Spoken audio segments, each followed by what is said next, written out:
Picture yourself shuffling forward, one slow step at a time. But this isn't an airport security line or a grocery store checkout. You're trapped on the spine of the Himalayas. 8 kilometers straight up, where the atmosphere holds barely enough oxygen to keep a candle lit. You're inching toward a narrow passage called the Hillary Step, a jagged crack in the rock face where only one body fits at a time. Every breath up here burns. Every heartbeat drains your reserves. The person ahead of you hasn't moved in a while. You assume exhaustion. Then you notice the angle of his neck, the way snow has gathered in the creases of his jacket, the absolute stillness. That's not a resting climber. That's a corpse. That's what happens when the world's tallest peak runs out of patience. This mountain doesn't need avalanches or lightning to claim lives. It doesn't require dramatic rescues or screaming winds. Sometimes it just waits. And waiting, at this altitude, is a death sentence delivered in slow motion.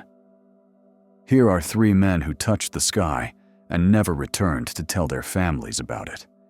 Not because they slipped, not because equipment failed, because they got stuck in a queue where minutes cost more than money could ever buy back. He spent his weekdays closing deals and his weekends dreaming about summits. At 55, most people his age were thinking about retirement portfolios and grandchildren. He was thinking about completing something extraordinary, standing atop the highest point on every continent. The obsession had taken root years earlier and never let go. 7 mountains, 7 summits, a club with fewer members than most people realize. 6 mountains down, 1 to go. He'd already conquered Africa's rooftop, scaled the frozen giant of Alaska, and planted his boots on Antarctica's highest ground. The Andes had tested him. The peaks of Oceania and Europe had fallen. The final checkbox sat 29,000 feet above Nepal, shrouded in clouds and controversy. Spring 2019. He signed with a local outfitter, not one of the prestigious Western companies that charge 6 figures, but a reputable Nepali operation that knew the mountain intimately. He packed his gear, kissed his wife goodbye, and flew halfway around the world to chase a promise he'd made to himself decades earlier. His family worried, as families do. This peak had claimed experienced mountaineers, young athletes, seasoned veterans. Age 55 doesn't guarantee anything up there except harder recovery times and less margin for error. But he'd prepared meticulously, trained his body, studied the route, trusted his guides. The ascent went smoothly.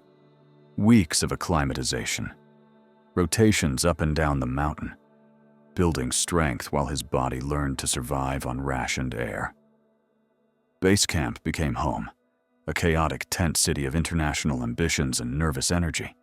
He made friends, shared meals, watched the weather forecasts like everyone else, waiting for the jet stream to shift and crack open a passage to the top. When the weather window appeared in late May, he made his move. The push from high camp began before dawn, headlamps bobbing in the darkness like a procession of fireflies ascending toward the stars. May 22nd. Golden light spilling over the curve of the earth. He stood where few humans have ever stood, the curvature of the planet visible at the edges, clouds spread below like an ocean of cotton. He pulled out his satellite phone and recorded a message for his family. His voice cracked with emotion. I feel so blessed. The impossible was now complete. 7 summits, membership in one of mountaineering's most exclusive clubs. But mountaineers have a saying, getting up is optional, getting down is mandatory, and getting down is where the mountain collects its debts. The route back funneled through a bottleneck just below the peak, a vertical scramble over loose rock and fixed ropes that had been tested and retested throughout the season. Years earlier, an earthquake had altered this section, making it even more technical. Now climbers relied entirely on the rope system, clipping and unclipping one at a time as they navigated the narrow passage. That morning, over 200 people had chosen the same weather window. 200 bodies competing for a passage designed for a handful. The result was gridlock at the edge of oblivion. He joined the queue. Minutes stretched into an hour. His oxygen tank gauge crept toward empty. His core temperature dropped degree by degree. The body begins shutting down almost immediately at this elevation. Red blood cells can't carry enough oxygen. Muscles start consuming themselves for fuel. The brain, starved of what it needs, starts making bad decisions, or stops making decisions at all. Around him, others were faltering too, some stumbling, some sitting down and refusing to move, some simply stopping mid-step, like wind-up toys whose springs had unwound. The line wasn't moving. Nobody was descending because nobody ahead could descend. The whole system had gridlocked. He didn't call out, didn't wave for attention. The fog of hypoxia wrapped around his brain like cotton, muffling panic, dampening urgency. By the time the danger became obvious, he'd already slipped too far into the abyss of altitude sickness to recognize it. He slipped sideways, and his guides caught him. They forced oxygen into his mask, pumped his chest, shouted his name. Cardiopulmonary resuscitation at 28,000 feet, an act of desperate hope more than medical science. For a moment, his eyes flickered open. Recognition sparked briefly, then closed again. Dragging a grown man down a near-vertical ice face at that altitude isn't heroism, it's suicide. Every step requires energy the rescuer doesn't have. Every minute spent helping is a minute the helper isn't saving themselves. The guides did what they could, until doing more would have killed them too. Then they made the choice every high-altitude rescue eventually demands. They let go. Other climbers shuffled past. Some glanced down. Most kept their eyes forward, focused on their own survival, their own dwindling air supply, their own families waiting below. In that zone, selfishness isn't a moral failing. It's a survival requirement. You cannot save someone else if you're dead. His body settled into the snow just beneath the famous rock step, still dressed in his insulated suit, boots half buried in drift. For a while, descending climbers used him as a waypoint. Bear left after the man in the red suit. A landmark made of someone's father, someone's husband, someone's unfulfilled tomorrow. His daughter later said he believed goals should terrify you. Otherwise, they're not worth pursuing. His widow insisted he died, chasing exactly what made him feel alive, and that didn't qualify as tragedy. Neither statement made the mountain any less indifferent. Neither brought him home. The family eventually decided to leave him there, not from indifference, but from understanding. That ridge was his destination. In a way, he'd arrived. Careful, methodical, the kind of man who read contracts 3 times and double-checked every carabiner before clipping in. At 62, he approached climbing the way he approached litigation, with preparation, patience, and an unwillingness to leave anything to chance. He'd built a career on details. He applied the same rigor to mountains. Same obsession as the salesman from Salt Lake. Same checklist of continental summits. Same final target looming above the clouds. The one peak that separates the dedicated from the merely ambitious. He'd already accumulated an impressive portfolio of summits. The highest points of Africa and South America. The frozen ridges of North America and Antarctica. The final piece had been calling him for years, and 2019 seemed like the season to answer. He joined an expedition that spring, flew into the chaos of base camp, and spent weeks adjusting to the thin air. The acclimatization process is brutal but necessary. Climb high, sleep low, repeat until your body begins manufacturing extra red blood cells, to compensate for the oxygen deficit. He followed the protocol religiously. No shortcuts. No impatience. The weather window that spring was unusually narrow. Storms bracketed the summit days more tightly than normal, compressing all the expeditions into fewer opportunities. Teams that might have spread across a week funneled into the same 72-hour period. The pressure built like water behind a dam. When his window came, he climbed. May 27th. 5 days after the infamous traffic jam that made international headlines. Different morning, same pressure cooker. The jet stream had shifted just enough to create a brief opening, and every team within striking distance rushed for the top simultaneously. The photograph that would come to symbolize the season, dozens of climbers lined up along a knife-edge ridge, waiting their turn to stand at the summit, had been taken days earlier, but the conditions that created it hadn't changed. He navigated the crowds as well as anyone could, clipped and unclipped through the fixed rope system, maintained steady, breathing despite the chaos around him, reached the summit as the sun cleared the horizon, stood there, breathless in every sense of the word. 7 continents, 7 peaks. Done. The descent started well. He moved efficiently through the upper sections, rappelling where necessary, down climbing where possible. The fixed lines were crowded but manageable. His body felt the strain. Everyone's body feels the strain up there. But he pushed through. The tent at high camp waited below, promising rest and relative safety. But somewhere in those hours above the clouds, the mountain had already started its accounting. Every minute in the death zone accumulates debt. The body borrows against reserves it doesn't have, mortgaging future function for present survival. You can feel fine and be failing.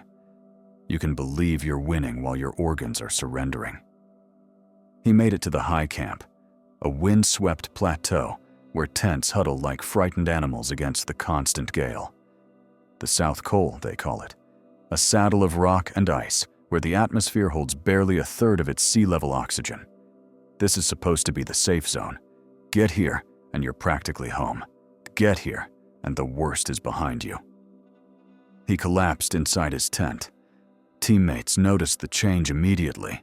The slurred words, the unfocused gaze, the way his body had stopped cooperating with his intentions.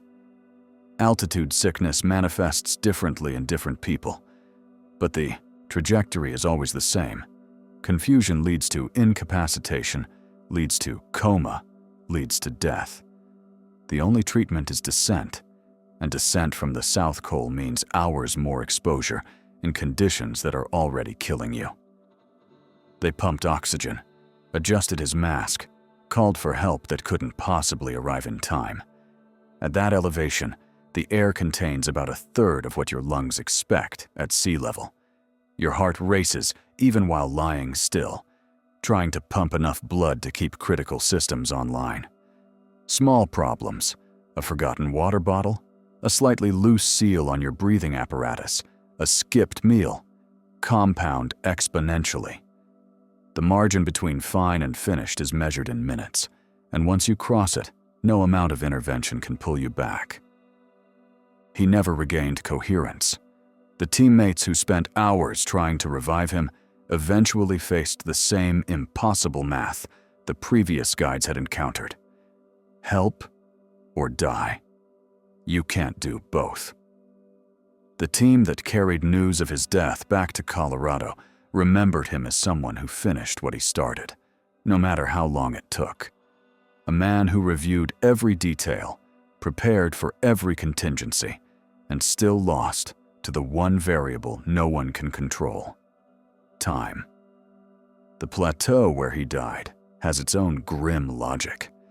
Even professional rescuers operating there are running on fumes. Helicopters can't fly that high. The air is too thin to generate lift.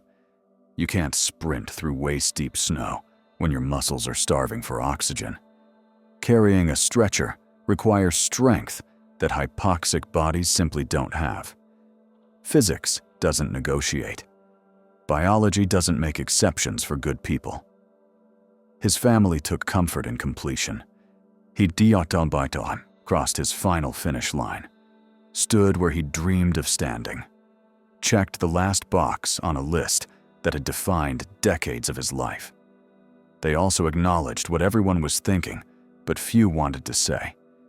When this many people crowd onto a single route, small delays become fatal equations. The minutes he lost waiting in line were minutes his body couldn't spare. 3 days before his summit push, he posted a warning online. The queues forming near the top, he wrote, could turn lethal. Too many people, too narrow a window, too little margin for error. He'd been watching the patterns, analyzing the forecasts, counting the teams moving into position. The math didn't lie. He studied the situation like the engineer he was, examined the route, calculated the bottleneck capacity, estimated how long climbers would be forced to wait at critical junctions. The numbers spelled danger. He adjusted his schedule deliberately, aiming for May 25th instead of the earlier windows, hoping the initial rush would clear and the crowds would thin. A 44-year-old British climber with expedition experience and a clear-eyed understanding of risk, he knew exactly what waited above 8,000 meters. Knew that your body begins dying the moment you enter that zone. Knew that every extra minute at extreme altitude borrows against a debt you may not be able to repay. He'd rotated high earlier in the season, tagged the intermediate camps, retreated when conditions deteriorated. He understood the game. He went anyway. His reasoning was sound. Later, windows often mean smaller crowds. Teams that rushed the early openings would already be descending or done. By waiting, he hoped to find cleaner routes, shorter delays, better odds. But smart minds think alike. Other teams had made the same calculation. May 25th filled up with climbers who'd all decided to avoid the traffic jam by choosing the same alternative date. The congestion didn't disappear, it just shifted. His team launched from high camp in the pre-dawn darkness, headlamps carving cones of light through the frozen air. The route was well established, the ropes fixed, the path beaten down by hundreds of boots over previous weeks. Everything according to plan. They reached the top mid-morning. Conditions were reasonable, cold but manageable, winds tolerable, visibility acceptable. The views were everything the brochures promised. A 360-degree panorama of the highest peaks on Earth, the sky above shifting from black to navy to brilliant blue. He'd done it, the summit tag that every mountaineer dreams about. Then came the turnaround, and the arithmetic of altitude started its final calculation. Descending from the summit, he felt the symptoms everyone dreads. Nausea that wouldn't settle, confusion that made simple decisions feel impossibly complex, legs that refused to follow simple commands. His partner, one of the Sherpa guides who'd been with him all morning, was experiencing similar problems. Two people in trouble simultaneously, on a fixed line designed for single-file traffic, surrounded by dozens of other climbers fighting their own battles with gravity and oxygen deprivation. The queues that had concerned him from below now surrounded him. Passing wasn't practical. To overtake someone on a fixed line, you have to unclip your safety connection, squeeze past, and reclip on the other side. Simple enough at sea level. Nearly impossible when your hands are numb, your brain is starved, and any slip means a 10,000-foot fall. So they waited. Shuffled forward when space opened. Waited again. Every pause added minutes to his exposure. Every minute subtracted from his reserves. About 150 meters below the peak, he went down. His team tried the emergency protocols, fresh oxygen cylinder, fluids, verbal commands to keep moving. Nothing worked. His body had reached its limit, crossed some invisible threshold where willpower and preparation stopped mattering. Biology doesn't care about your resume or your training schedule or your careful planning. It cares about oxygen partial pressure and core temperature and ATP reserves. The rescue that might have saved him in any other environment simply doesn't exist up there. No helicopters, no emergency rooms, no medevac teams scrambling to his GPS coordinates. Just thin air and failing organs, and the slow realization that this is how it ends. His Sherpa partner, also struggling, had to be evacuated separately. That split the attention and resources available. Multiple emergencies competing for limited help on a fixed line that only allowed single-file movement. Everyone doing everything possible. None of it enough. He'd written the warning himself. Crowds at this altitude breed tragedy. Delay compounds.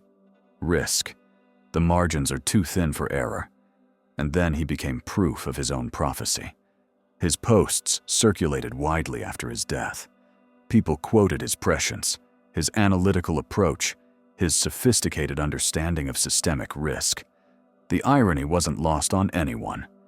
Here was a man who'd identified the exact danger he faced, adjusted his approach specifically to avoid it, and still succumbed. The mountain doesn't grade on effort or preparation or good intentions. It grades on survival. Pass or fail. No partial credit. That spring broke records in both directions. More people reached the summit than ever before.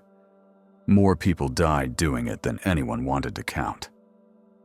The photographs from those weeks showed something unprecedented. A human traffic jam at 29,000 feet.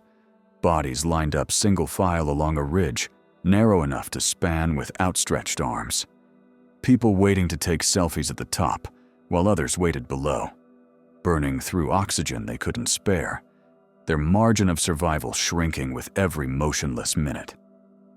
11 dead in a single season, not from falls or storms or equipment failure, from waiting, from a system that funneled too many dreams through too small a needle, from physics and biology and the brutal economics of oxygen at extreme altitude. The outrage was immediate and global. Newspapers demanded accountability. Families demanded answers. Social media exploded with opinions from people who'd never climbed anything steeper than a Stairmaster. The photograph of the queue became inescapable, shared millions of times, analyzed endlessly, used as evidence in arguments about commercialism and recklessness and the commodification of adventure. Veteran mountaineers shrugged and said they'd seen it coming for years. The permit system had grown bloated with cash. Outfitters had multiplied as demand increased. Standards had softened as competition for clients intensified. What had once been an expedition reserved for elite climbers had become something closer to an extreme tourism package. Pay enough money, pass a basic fitness test, and you too could stand on top of the world. The government issuing the permits had economic incentives to keep the flow going. Each permit brought revenue. Each expedition supported local economies. The Sherpas who did the dangerous work of fixing ropes and ferrying supplies depended on the industry for their livelihoods. Shutting down the circus would hurt the very people it claimed to protect. Arguments erupted over solutions. Cap the permits at some reasonable number? Require more experience before allowing an attempt? Enforce stricter medical screenings to weed out the unfit? Mandate turnaround times that no one could override? Stagger summit windows to prevent everyone from crowding onto the same days? Each proposal ran into the same wall. When money flows this freely and national pride hangs in the balance, reform moves slowly. Committees convene. Reports get commissioned. Recommendations gather dust while the next season approaches and the applications pile up. Some changes eventually came. Tracking devices became mandatory, so rescue teams could locate distressed climbers faster, a small improvement that might shave minutes off response times. Permit fees increased, theoretically reducing demand through price. New regulations demanded fitness certifications and prior high-altitude experience before anyone could attempt the main route. Whether any of it will matter the next time the weather window shrinks and the queues grow remains an open question. The physics haven't changed. Your body still begins shutting down the moment you enter the death zone. Fixed ropes still force single-file movement. Passing someone on a steep face still requires unhooking from the safety line with numb fingers and a hypoxic brain. The fundamental equation, more people equals more delays, equals more exposure, equals more death, remains unsolved. None of these three men sought fame or recognition. None of them took reckless shortcuts or ignored obvious warnings. They trained for months or years, prepared meticulously, hired experienced guides with proven track records, followed established protocols developed over decades of expedition history. They were lawyers and salesmen and professionals, ordinary people by day, dreamers by disposition. The mountains called to them the way art calls to painters or music calls to composers. Something primal and inarticulate, something impossible to explain to anyone who doesn't feel it themselves. Their families questioned the obsession, as families do. Why risk everything for a view? Why gamble your life against a rock formation that will still be there next year, and the year after, and centuries from now? The mountain isn't going anywhere. But something in these men refused to wait, refused to defer the dream until some safer tomorrow that might never arrive. That kind of quiet commitment deserves respect, not judgment. Most of us never test ourselves against anything more dangerous than highway traffic or career setbacks. We watch from the sidelines as others pursue extraordinary goals, and we tell ourselves we're being sensible. But sensible people don't stand on top of the world. Sensible people don't complete the checklist of continental summits. Sensible people die safe and ordinary deaths, their potential untested, their limits unexplored. These men stared into the void and decided the view from the top was worth the risk at the bottom. The cruelty is how ordinary their deaths were. No heroic last stands against impossible odds. No dramatic rescues that almost worked, but fell short at the last moment. They just stopped. Bodies gave out, lungs quit processing the thin air, hearts surrendered to the impossible demands placed upon them. One died, standing in line, waiting his turn like a customer at a crowded coffee shop.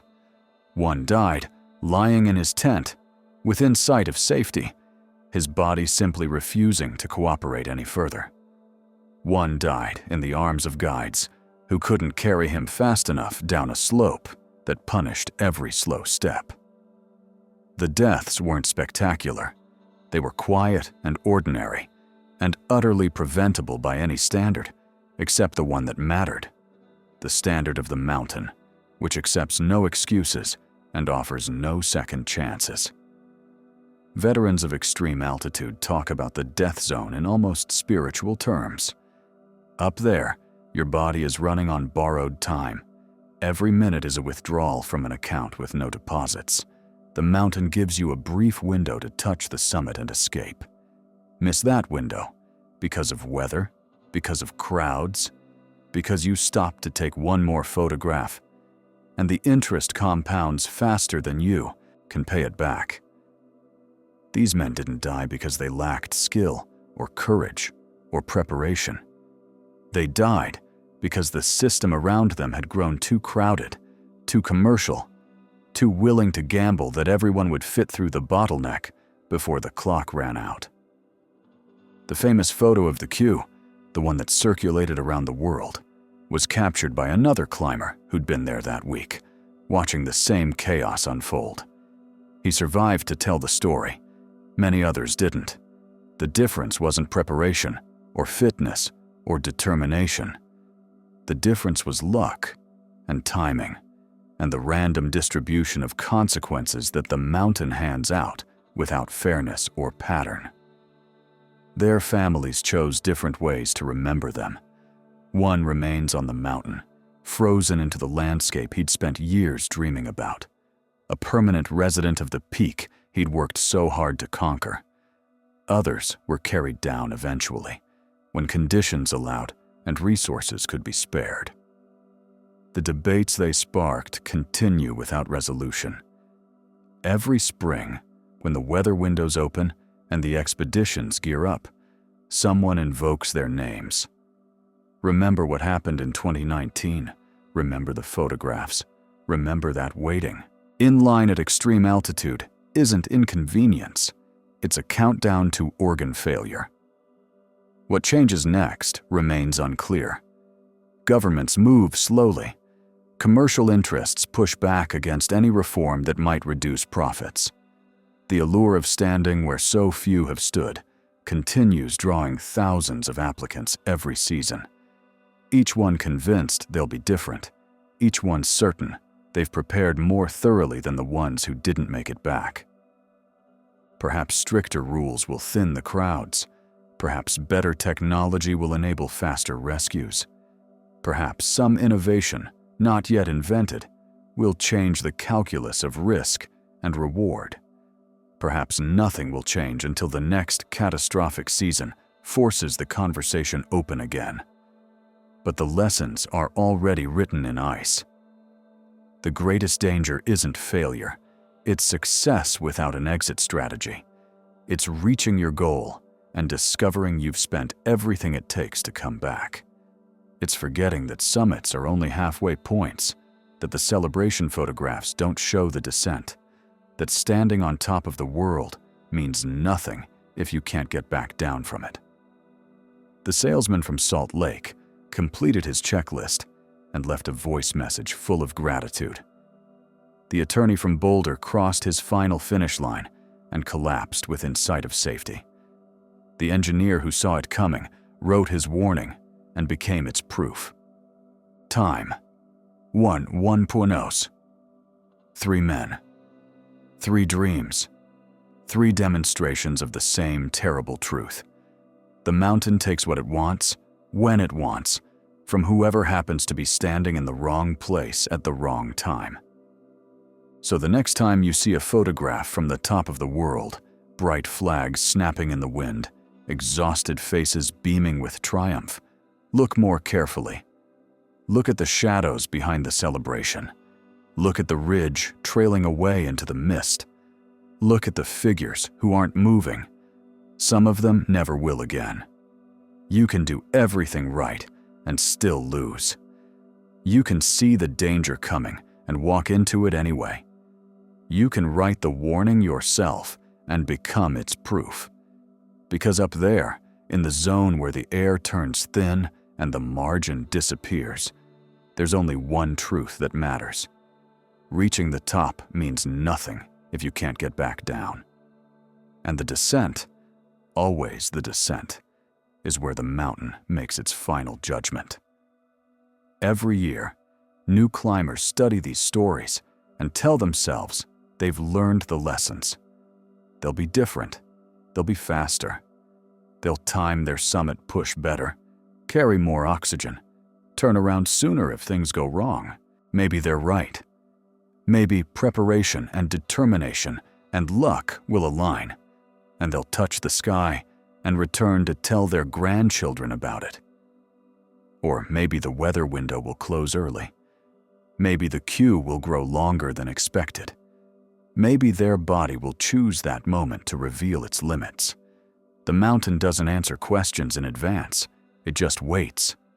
Patient, indifferent, eternal. While the hopeful line up and the helicopters can't reach, and the minutes tick away. Some will make it. Many will try.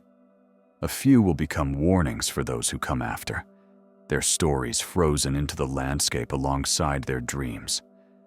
And the descent will remain what it has always been, the only test that matters. The only question the mountain asks is, can you get back down? Stay safe out there. And never forget, on the highest peak in the world, reaching the summit is just the halfway point. The real story, always, happens on the way home.